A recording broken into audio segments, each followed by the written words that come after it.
introduced into the environment, since butterfly reproduction in the country is very well controlled. Di Malaysia banyak taman-taman negara yang kita pelihara. In this country, there's forest everywhere, and there are many different butterflies living freely in nature. They were bred and then released. They're very numerous and they live a fairly long time. Those with less nourishment produce fewer eggs and have shorter lives. If there's enough plant food, the butterflies lay eggs more easily, and there's a good chance that their numbers will increase. On the other hand, we've observed that butterflies which are bred live longer. Actually, most species adapt very well to captivity. In addition, breeding facilitates the regrouping of very different species, and especially the Rashasbrooks.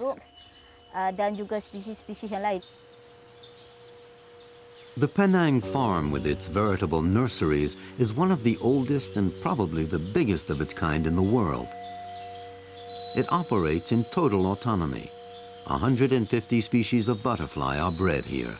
They reproduce daily in captivity and even in the open air. It's a reintroduction as well as a reproduction enterprise. So what we do with the butterfly that we farm is that we will release maybe a lot of them into the garden, and then some of them we will export to the overseas, whereby in overseas there are lots of butterfly houses all over the world, you see. Most of the zoo all over the world, they have their own butterfly houses, you see.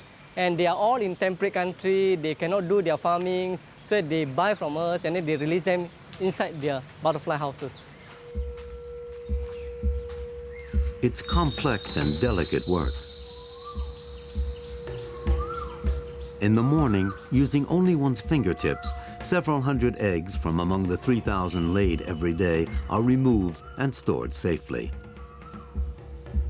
This is a precautionary measure against braconids, a small insect that lays its eggs inside those of the butterfly and which can pass through the mesh of a mosquito net.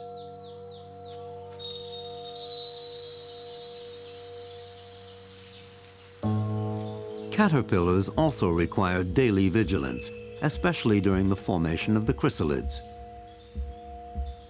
It's a process that's often disturbed by other younger caterpillars, which have to be set apart from the others.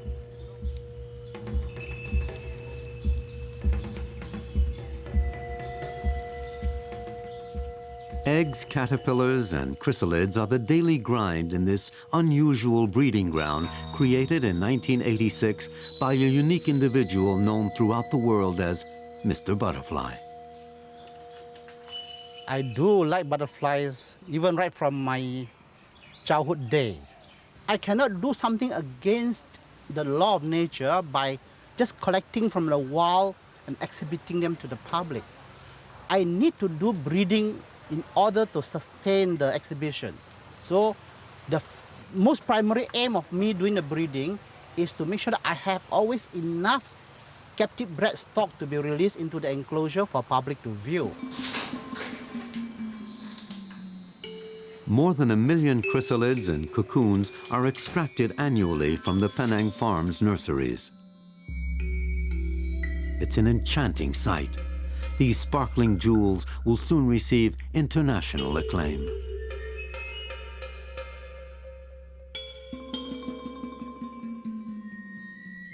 Although 70% are reserved for the butterfly garden, the rest are exported. Treated and rolled like twisted candy wrappers, the cocoons and chrysalids are piled into isothermal boxes before being shipped to butterfly greenhouses throughout the world.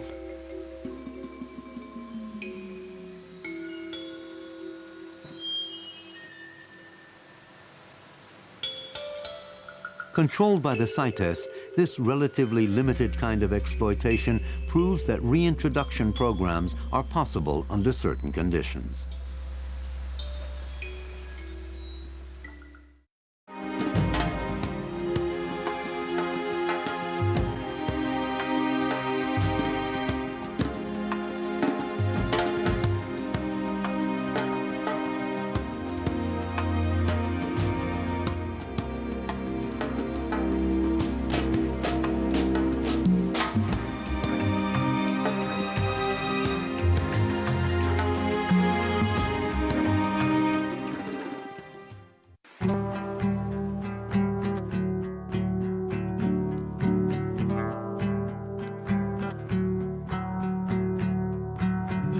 hurricane, spit and tornado growl over London today.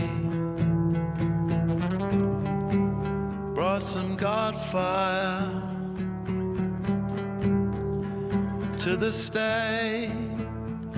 Beam unto earth, Jerusalem. The Spirit, He comes upon a mighty way. Felt some godfire in its way. I called to the dance, now the party began. Alcohol holiday on my drug and bass drum. Levitating youth jump around the May Queen. A time for revival, or maybe just a marvelous dream.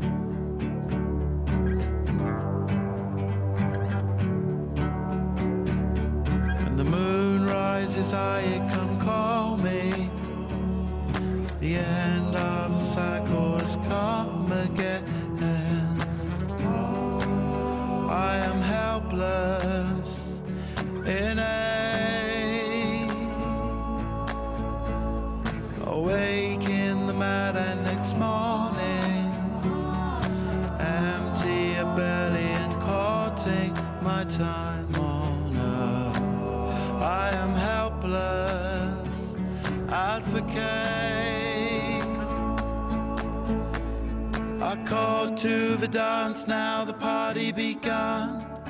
Alcohol holiday on the drug and bass drum. Oh, Gander Moon is pale each side, go swap your beds.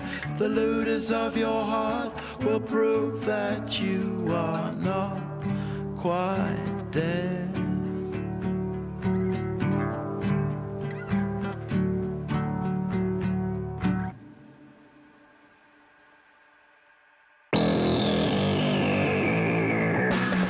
The Royal Ascot meeting comes to a stunning conclusion on Saturday.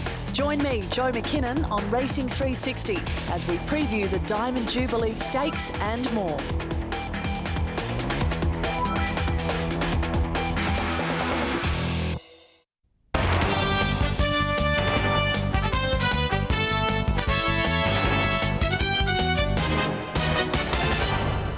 Good evening. Here are some of tonight's headlines. Stock markets have been battered across the region after the U.S. Federal Reserve signaled an end to its multi-billion-dollar stimulus program.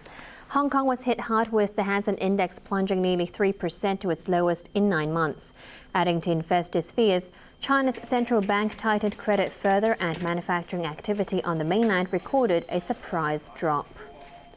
China's second woman astronaut has conducted the nation's first ever class from space, beamed down by video link to school students on Earth. More than 300 students in Beijing joined Wang Yaping's lesson, while millions more across the country watched it live on state television.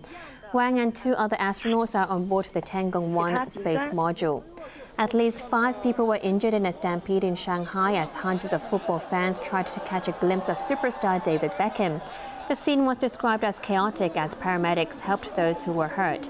The former England captain, now a football ambassador for China, cancelled his program at his Shanghai University shortly after the incident.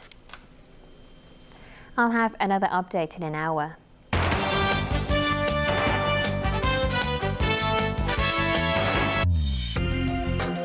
Coming up, Documentary World, Aftermath.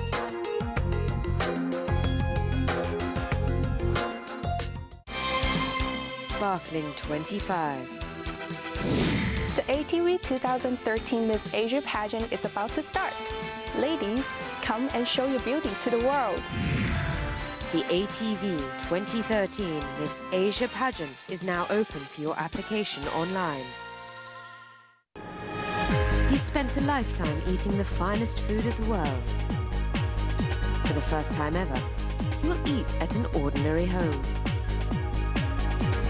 Pleasing him is tough. It might be a disaster. But it could also become a dining star. Michael Winner's Dining Stars, tonight at 10:05. Who's going to host the best party ever? battle for winning. Participants make every effort. It's a night to remember or forget. Now, it's party time. Party Wars. Friday night at 10.